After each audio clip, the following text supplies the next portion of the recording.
नमस्कार। आज हम पढ़ेंगे lecture number 81 automatic process control. इसमें हम प्रीवियस ईयर के क्वेश्चंस को आगे बढ़ाएंगे। आइए देखते हैं।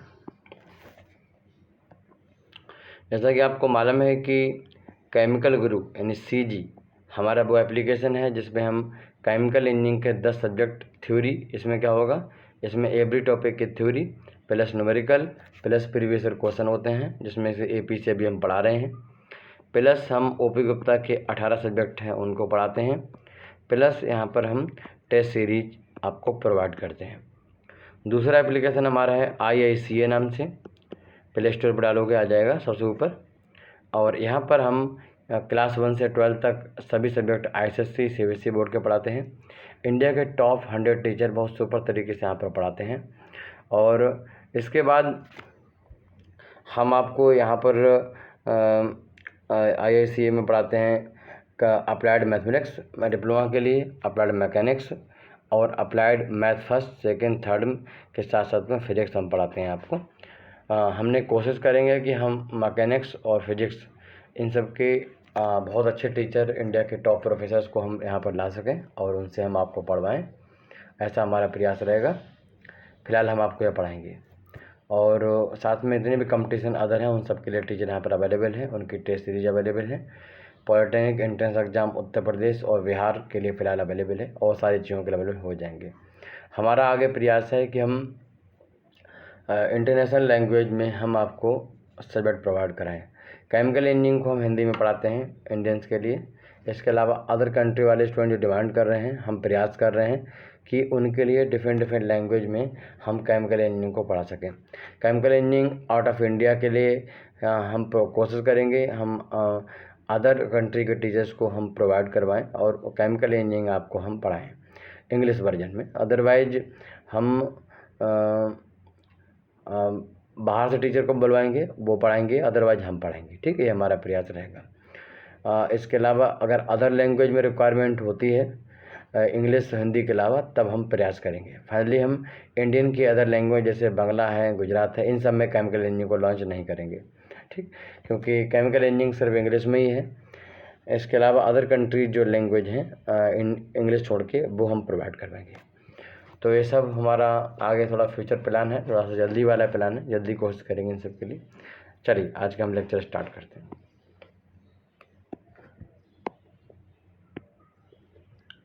हमारे सामने क्वेश्चन है कि अ प्रोसेस इज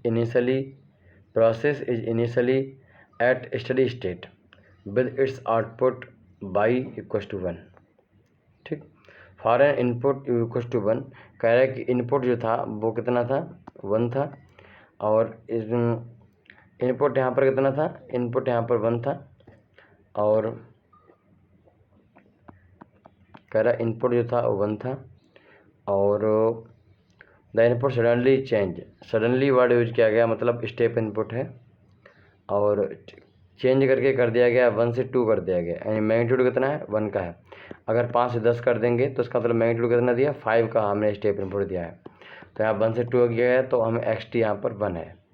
यहाँ पर वैल्यू 1 से 2 की गई तो यानी जो XT है वो कितना है, 1 है।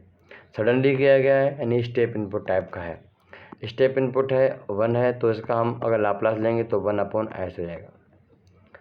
कह रहा है कि आउटपुट रिस्पॉन्स, जो आउटपुट रिस्पॉन्स है वो दिया है y2 equal to 1 + 2r। 2r जगह पर t लिखना है, ये सही से टाइप नहीं हुआ है। तो इसको हम बाई s निकालेंगे इसका, तो 1 का लाप्लास 1/s होता है और t का 1/s² होता है, यानी 2t का 2/s² हो जाएगा। हम सॉल्व करेंगे तो ये s + 2 s² आ जाएगा। ठीक, क्लियर बात। यहाँ पर देखिए, अगर फिर इसमें क्वेश्चन में कह रहा है कि what is the transfer function of the process. तो ट्रांसफ़र फंक्शन के लिए आप जानते हो कि y/x चाहिए, तो y दिया है हमने निकाल लिया s + 2/s² और x दिया है 1/s²। अगर यहाँ पर बोलता कि 5 से 10 कर दिया गया है यानी मैग्नीट्यूड 5 है तो x हमारा 5/s होता। यहाँ पर हम 1/s रखेंगे, या फिर इसको हम सॉल्व करेंगे तो ऊपर S/1 होगा, S से एक पावर यहाँ कैंसिल हो जाएगी।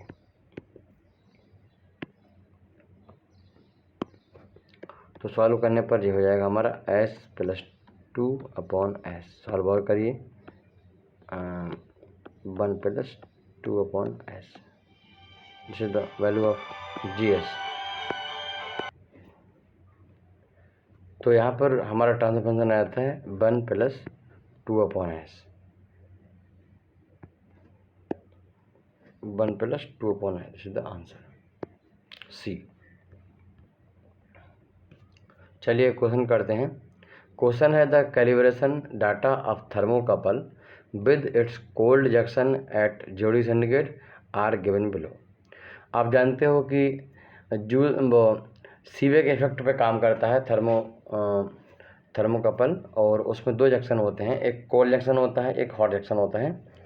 और कोल्ड जंक्शन और हॉट जंक्शन का टेम्परेचर जो है, हम इनमें से क्या करते हैं, नॉर्मली कोल्ड जंक्शन को फिक्स रखते हैं और हॉट जंक्शन को डिफरेंट टेम्परेचर के लिए यूज़ करते हैं फाइंड आउट करने के लिए। दो का टेम्परेचर डिफरेंस मिलता है, उनके आधार पे एक EMF क्रिएट होता है। इस तरीके से यहाँ पर दो जंक्शन होते हैं, एक हॉट जंक्शन होता है, एक कोल्ड जंक्शन होता है। मान लेते हैं हॉट जंक्शन है, हम मोमबत्ती लगा रखी है यहाँ पर, एक कोल्ड जंक्शन है। इनके बीच में मान लो टेम्परेचर इसका T1 है, इसका टेम्परेचर T2 है, कोल्ड जंक्शन का टेम्परेचर T2 है। तो T1 - T2 निकालेंगे तो डेल्टा T मिलेगा। इस डेल्टा T के आधार पे ही इसमें EMF क्रिएट होता है, कितना वोल्टेज क्रिएट होता है, और उस वोल्टेज के अकॉर्डिंग हम पता करते हैं कि इस हॉट जंक्शन का टेम्परेचर कितना है, मतलब जिस फ्लूइड में डुबाया गया उसका टेम्परेचर कितना है। तो क्वेश्चन दिया गया था calibration data of thermocouple with its cold junction at 0 centigrade given. तो टेम्परेचर हमने कोल्ड जंक्शन का T2 को फिक्स रखा है, और जो T1 है उसका टेम्परेचर हम चेंज कर रहे हैं, ठीक, हॉट जंक्शन का टेम्परेचर चेंज कर रहे हैं। तो ऊपर की लिस्ट में हॉट जंक्शन टेम्परेचर दिया हुआ है, और अब जो डेल्टा T क्रिएट हो रहा है उसके आधार पर जो EMF मिल रहा है वो नीचे लिखा हुआ है, EMF मिली वोल्ट में है, ठीक। अगर हॉट जंक्शन का टेम्परेचर 0 है तब उस समय हमें EMF 0 मिलता है। अगर हॉट जंक्शन टेम्परेचर 0 है इसका मतलब क्या है कि डेल्टा T 0 है, क्योंकि ये फिक्स है कोल्ड जंक्शन। और हॉट जंक्शन टेम्परेचर 20 है तो इसके हिसाब से 0.8 मिल रहा है। ऐसे ही हम देखेंगे तो टेम्परेचर 40 कर दे रहे हैं, मतलब आप ऊपर वाले को डेल्टा T समझ लीजिए, क्योंकि T1 तो हमारा 0 है। तो 60 पे इतना मिल रहा है, 80 पे इतना मिल रहा है, 100 पे इतना मिल रहा है। तो कह रहा hot junction of thermocouple is placed in a bath of 80। अगर हम हॉट जंक्शन को 80 डिग्री पर हम प्लेस कर देते हैं, वाइल इट्स कोल्ड 20 डिग्री। अच्छा, हम कोल्ड इस बार क्या कर रहे हैं कि 20 कर रहे हैं। तो what is the EMF thermocouple, thermocouple का EMF कितना होगा। इसके लिए हम क्या कर सकते हैं, सिंपली हम कोई भी दो टेम्परेचर ले लें और हम ये पता करें कि इतना टेम्परेचर डिफरेंस करने पर, इतना डेल्टा T करने पर कितना EMF हमें मिलता है, हमें ये समझना है, ठीक। जैसे हमने देखा कि दो टेम्परेचर चेंज करने पर कितना मिल रहा है, 20 पर जब हॉट जंक्शन टेम्परेचर 20 है तो मिल रहा है 0.8, और 8 है हॉट जंक्शन का टेम्परेचर तो मिल रहा है कितना 3.26, ठीक। टेम्परेचर डिफरेंस हम कर रहे हैं 60 डिग्री, 80 - 20 60 डिग्री टेम्परेचर चेंज कर दें किसका, हॉट जंक्शन का। तो EMF में कितना चेंज आ जाता है, EMF में कितना चेंज आ जाता है 3.26 - 0.8। इसको हटाओगे आप तो हो जाएगा 2.43। वो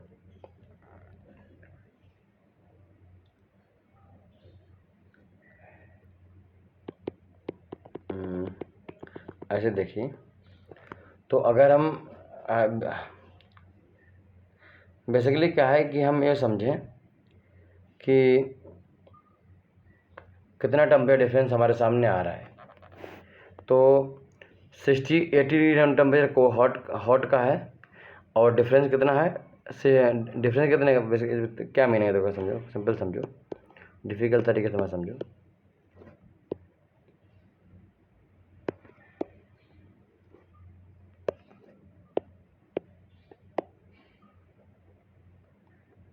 तो जितना डेल्टा टी ज़्यादा होगा उतना EMF ज़्यादा क्रिएट होगा। ठीक है, अभी हम जो हमने सेकंड कंडीशन ली है अपनी, इसमें T1 हॉट जंक्शन टेम्परेचर लिया है 80 और कोल्ड जंक्शन टेम्परेचर लिया है 20। तो इसमें डेल्टा टी कितना, हमें इससे मतलब है, तो डेल्टा टी है 60 डिग्री सेंटीग्रेड। ठीक है, अच्छा 60 डिग्री सेंटीग्रेड डेल्टा टी है। अगर हम और 60 और कहीं भी दिख रहा है तुम्हें, यहाँ पर दिख रहा है ना 60 डिग्री सेंटीग्रेड टेम्परेचर। अगर हम इस कंडीशन को ले लेते हैं जहाँ पर हॉट जंक्शन टेम्परेचर 60 है, हॉट जंक्शन का टेम्परेचर 60 है, तो इसमें डेल्टा टी कितना बन रहा है, 60 बन रहा है भैया। इस 60 पे कितना EMF मिल रहा है, तो आप बोलोगे 2.43 मिल रहा है मिली वोल्ट। तो अभी भी डेल्टा टी 60 मिल रहा है, तो अभी भी EMF कितना मिलना चाहिए, 2.43 मिलना चाहिए। तो 2.43 जंक्शन यहाँ पर मिल रहा है, तो ये दिस इज द आंसर। समझ गए, मतलब ये है कि डेल्टा टी भी डिपेंड करता है। डेल्टा टी जितना ज़्यादा होगा उतना ज़्यादा EMF मिलेगा, डेल्टा टी कम है कम EMF मिलेगा। तो अगर आप बोल रहे हो कि हॉट जंक्शन टेम्परेचर 80 है, कोल्ड का 20 है, तो डिफरेंस कितना आया, मतलब डिफरेंस है 60 आया। 60 पे कितना मिलेगा, कुछ वैल्यू मिलेगी। क्या हमारे पास एग्जाम्पल अवेलेबल है, हाँ एग्जाम्पल ऊपर अवेलेबल लिस्ट में है कि 60 जब था तब कितना मिल रहा था, 2.43 था। ऊपर वाले एग्जाम्पल में कोल्ड जंक्शन टेम्परेचर 0 है, हर जो ऊपर जो वैल्यू दी हैं सब वो एक तरीके से डेल्टा टी की वैल्यू दी हैं, उनके आधार पर हम पता कर सकते हैं कितना। अगर मान लो हमसे ये बोलता कि हॉट जंक्शन टेम्परेचर 100 है, कोल्ड का है 20, तो डिफरेंस कितना आता, तो 80 आता, तब हम 3.26 बोलते हैं। इसका आंसर क्या 3.26 होगा। अगर बोलता है 120 पे हॉट जंक्शन है और कोल्ड है 20 पे, तो डिफरेंस कितना 100 आया, तो 100 होता तो हमारा 4.10 हमारा क्या होता, आंसर होता। इतनी बात समझ रही, तो हमारे पास 4.10 क्या होता, आंसर होता। तो आपको सिंपली ऐसे क्वेश्चन में क्या करना है, ये पता करना है कि बाद वाली कंडीशन में डेल्टा टी कितना है, और ऊपर डेल्टा टी का डाटा कुछ दिया हुआ है।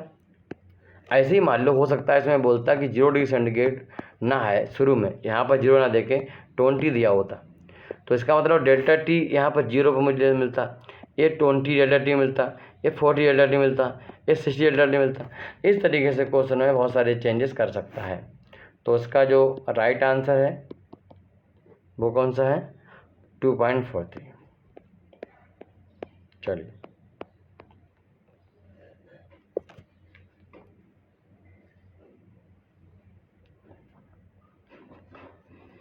इस क्वेश्चन में कह रहा है कि the unit step response of transfer function this. ठीक, तो यूनिट स्टेप रिस्पॉन्स, तो रिस्पॉन्स आपको मैंने बताया था कल निकाल के, है ना। तो आपको ये बताना है कि है the non zero slope at origin, है डैम्प ऑसिलेटरी, हैज डैम्प ऑसिलेटरी, क्या है सब आपको ये बताना है। ठीक, तो इसमें देखो, चलो हमारे यूनिट स्टेप रिस्पॉन्स दिया हुआ है, unit step response of transfer function this. तो भैया कह रहा है कि जो ओवर डैम्प, अब ओवर डैम्प है या नहीं, इसके लिए क्या करना पड़ेगा, हमें जेटा की वैल्यू पता करनी पड़ेगी। ठीक, अनस्टेबल है या नहीं, इसके लिए हमें पहले जेटा टाउ की वैल्यू निकाल लेते हैं इसके लिए।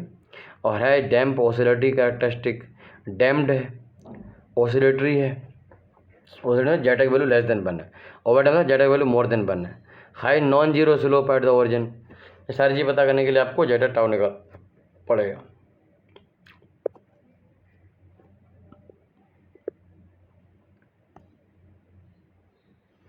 ट्रांसफर फंक्शन देखो पहले, एक जे दिया हुआ ट्रांसफर फंक्शन 1/s² 2s + 3। अगर आप यहाँ पर कंपेरिजन करोगे KP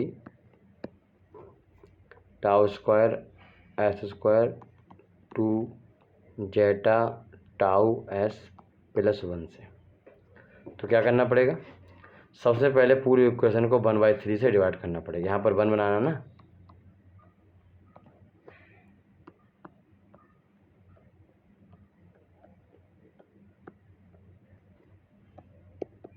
अब देखो अब कहानी शुरू हुई। τ² की वैल्यू यहाँ पर कितनी दी है, 1/3, तुलना कर लिया, कंपेयर कर लिया, तो टाउ यहाँ से क्या आ गया टाउ आ गया 1/√3, समझ गए। ऐसे ही हमने देखा 2 जेटा टाउ इक्वस टू 2/3 हो गया। अब जेटा इंटू √3 इक्वस टू 1/3, तो आपने देखा कि भाई जेटा की वैल्यू भी क्या हो गई 1/√3 हो गई, यानी 1.732। अब आप देख रहे हो कि टाउ की वैल्यू भी ये निश्चित है कि ये लेस देन 1 होगा। अब ये लेस देन 1 है, अगर ये लेस देन 1 है इसका मतलब जेटा लेस देन 1 है। जेटा लेस देन 1 होता है तो सिस्टम कैसे कर देखा होगा, तो इसके लिए सिस्टम का इस तरीके से जाता है, मतलब ऑसिलेटरी आता है। ठीक, ऑसिलेटरी में यहाँ पर देखो बी ऑप्शन दिया हुआ है, has a damped oscillatory characteristic, तो ये बात बिल्कुल सही है, यही इसका राइट आंसर है। ओवर डैम्प है क्या, ओवर डैम्प मतलब जेटा की वैल्यू मोर देन 1 नहीं है, तो भैया इसको कट कर दो। ठीक, तो आपने देखा। और अंडर डैम्प सिस्टम जो होता है लेस देन 1 जब वैल्यू होती है तो रूट मानो कैसे होते हैं, रूट उसमें कैसे होते हैं बताओ। लेस देन 1 के लिए कंजुगेटेड रूट होते हैं, मैंने आपको बताया था, minus zeta upon tau plus minus I upon √a upon zeta वो टाउ। ठीक, ऐसा एक प्लस में ले लो और एक माइनस में ले लो, minus zeta upon tau I √a upon tau. Simple, ये 2 वैल्यू होती हैं ऐसे, या फिर उनको रूट की वैल्यू P1 P2 भी बोलते हैं। तो आपने यहाँ से देख लिया किस तरीके से आंसर देते हैं। तो सीधे इसने बोला कि ऑसिलेटरी है, मैं जेटा लेस देन 1 है, राइट, एक ही ऑप्शन टेक करना है। कह रहा है कि has non zero slope at the origin, तो ये इनमें स्लोप हमेशा ओरिजिन में 0 ही होता है। चलिए एक क्वेश्चन हम करते हैं, बहुत ही अच्छा क्वेश्चन है, इसको करना चाहिए। और इसमें आपको बहुत कुछ सीखने को मिलेगा इस क्वेश्चन में, कि कहीं ना कहीं देखो कोई भी क्वेश्चन होगा वो आपको कुछ ना कुछ सिखाएगा, ये तो पक्का समझिए। ठीक, अगर क्वेश्चन सिखाएगा नहीं तो फिर कोई बात नहीं बनेगी, क्वेश्चन को सिखाना तो पड़ेगा ही। अच्छा, क्वेश्चन में क्या है कि आप उसको अगर एक बार नहीं समझ में आता है तो आप उसको बार बार पढ़ोगे, ठीक, तभी आपको क्वेश्चन में कुछ नया सीखने को मिलेगा। अगर आप उसको बार बार नहीं पढ़ोगे तो फिर कुछ नहीं सीख पाओ। चलिए 2 बार क्वेश्चन पढ़ना है।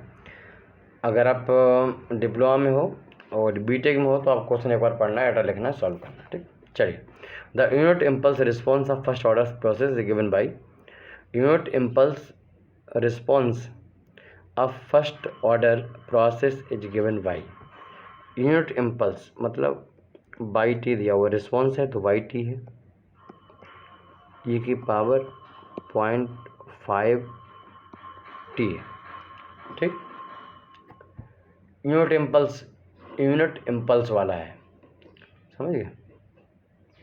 यूनिट इम्पल्स में एक्सेस क्या होता है, 1 होता है। ठीक, unit impulse response of first order process, इसका मतलब जो उसका ट्रांसफर फंक्शन है बाई एस है अपॉन एक्सेस है, वो दिया है KP upon tau S plus 1, ये दिया हुआ है। इतनी वैसे में होगी।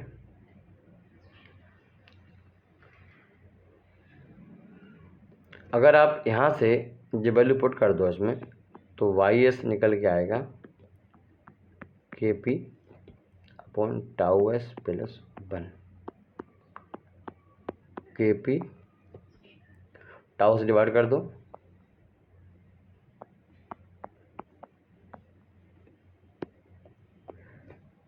जी क्या YS है, क्यों हमने एक्सेस वैल्यू 1 पुट कर दी है, क्यों, क्योंकि यूनिट इम्पल्स हमने टाइप का इनपुट यहाँ पर दिया हुआ है, KP यहाँ पर गेन है और टाइम कॉन्स्टेंट टाउ है, इन दोनों की वैल्यू मुझे निकालनी है। कह रहा है अगर मैं इसके YT निकालूं, मतलब जो दिया हुआ है ये निकालूं इस फार्मूले से, तो KP अपॉन टाउ जे कॉन्स्टेंट है, e की पावर -80 ये निकल के आता है, जबकि इसका रिस्पॉन्स दिया हुआ है क्या है जो इसका रिस्पॉन्स दिया हुआ है वो 2 है, e की पावर -0.5 और t है। तुलना कर लीजिए, ये गिवन वाला है, एक गिवन है, ये आपने सॉल्व किया है। तो Kp upon tau equals to हो गया 2, और यहाँ से 1 अपॉन टाउ हो गया 0.5, यानी टाउ इक्वस टू हो गया 2, और Kp हो जाएगा 2 इंटू टाउ, 2 इंटू 2 बराबर 4, Kp 4 टाउ 2, गेन यानी Kp 4 टाउ 2, समझ गए? तो ए इज द राइट आंसर।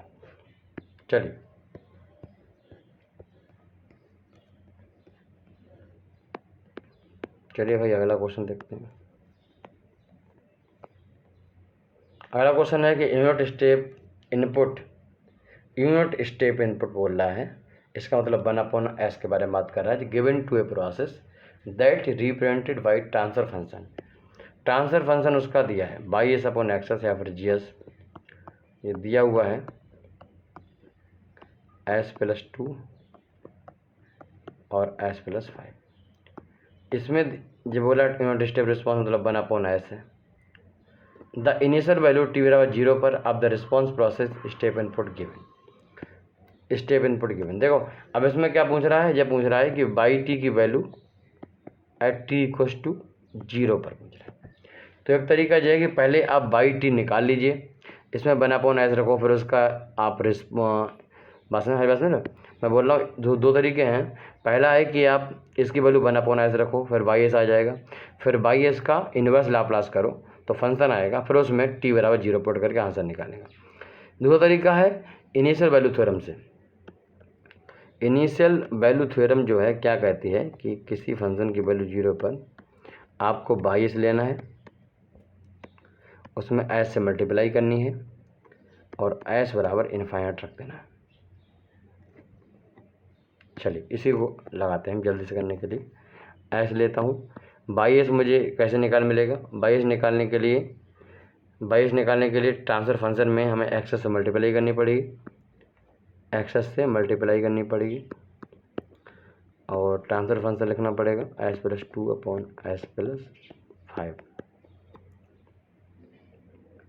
और इन सब में s इनफाइनाइट लगाना पड़ेगा। अब भैया s और एक्सेस क्या है? स्टेप इनपुट है, तो 1/s और s+2 अपॉन s+5, तो ये तो कैंसिल हो गया।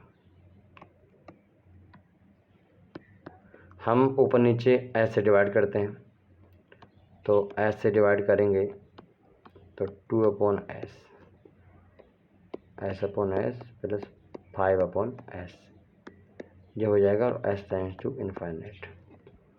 1+2/s 1+5/s, s tends to infinite. ये वैल्यू हम पुट करेंगे तो 1/1 यानी 1 हो जाएगा। क्या हो जाएगा? तो यहाँ से 1/1 यहाँ पर आंसर हो जाएगा, यानी कितना हो गया? क्या पूछ रहे हैं? हाँ 1, ठीक। तो एट इनिशियल कंडीशन उसकी वैल्यू हो जाएगी 1। कोई डाउट नहीं। चलो अगला क्वेश्चन करते हैं।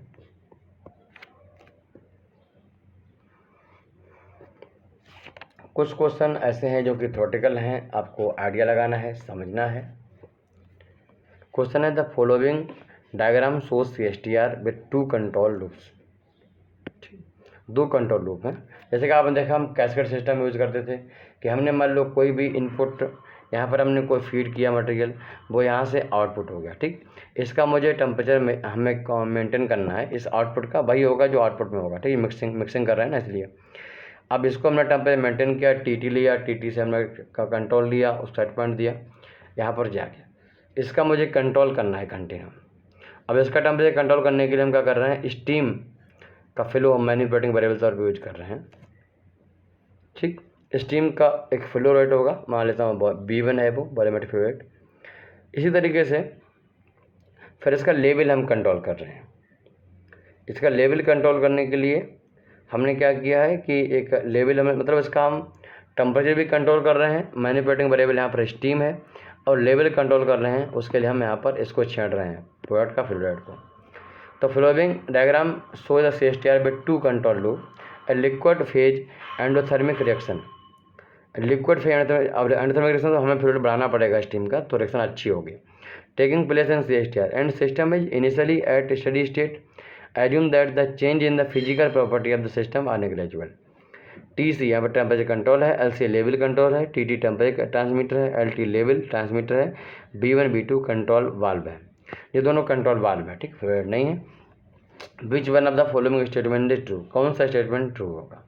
पहला समझो, चेंजिंग द लेवल, अगर changing the level control set point, changing the level control set point affect the opening of B2 only.